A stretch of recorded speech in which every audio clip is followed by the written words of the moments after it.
नमस्कार दोस्तों, कैसे हैं आप। आशा करता हूं कि आप स्वस्थ होंगे और प्रभु की कृपा आप सभी पर ऐसे ही बनी रहे।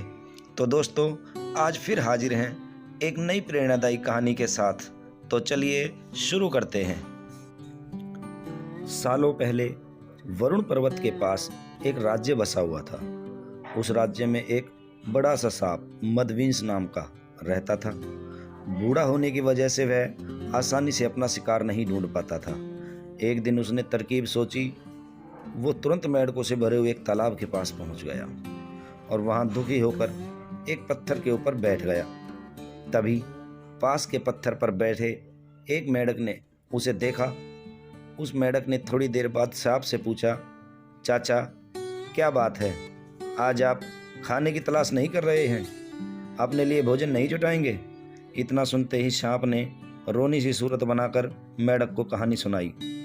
सांप ने कहा, मैं आज भोजन की तलाश में किसी मेंढक के पीछे जा रहा था। अचानक से मेंढक ब्राह्मणों के झुंड में जाकर छुप गया।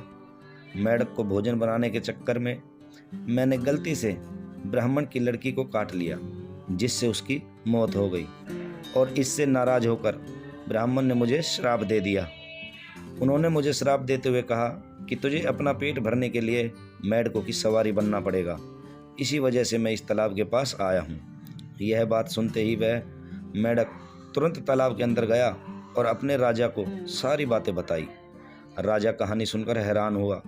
पहले तो उसे बिल्कुल भी यकीन नहीं हुआ, लेकिन कुछ देर सोच विचार करने के बाद मेंढकों का राजा जलपाक तालाब से बाहर निकलकर एकदम कूदते हुए सांप के फन पर जाकर बैठ गया।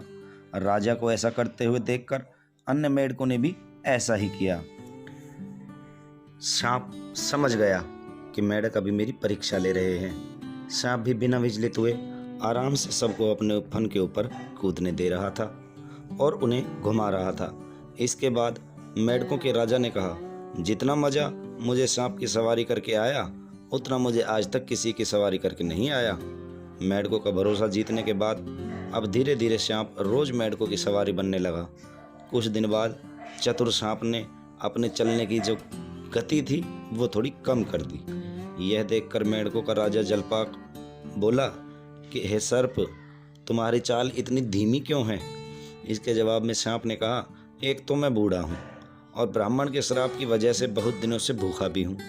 इसी वजह से मेरी जो चलने की गति है वो कम हो गई है। इतना सुनते ही मेंढकों के राजा ने कहा, तो तुम ऐसा करो कि छोटे छोटे मेंढकों को खा लिया करो। यह सुनकर मन ही मन सांप बहुत प्रसन्न हुआ। उसने कहा, राजन, मुझे ब्राह्मण का श्राप है, मैं मेंढक खा नहीं सकता हूँ, लेकिन अगर आप कहते हैं तो मैं खा लेता हूँ। ऐसा करते करते वह रोज छोटे छोटे मेंढकों को खाने लगा और जल्दी ही वह तंदुरुस्त हो गया। जब सांप को रोज बिना किसी मेहनत के खाना मिल रहा था, सांप काफ़ी प्रसन्न था। मेंढक सांप की चाल समझ ही नहीं पाए थे। मेंढक के राजा को भी सांप की इस साजिश की भनक तक नहीं लगी। ऐसा करते करते एक दिन सांप ने मेंढक के राजा जलपाक को ही खा लिया और तालाब में रहने वाले सारे मेंढकों के वंश का नाश कर दिया।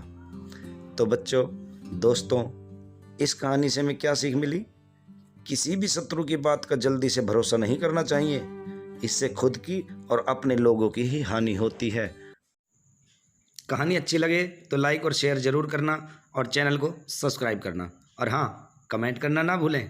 मिलते हैं अगली कहानी में। तब तक के लिए जय श्री राम।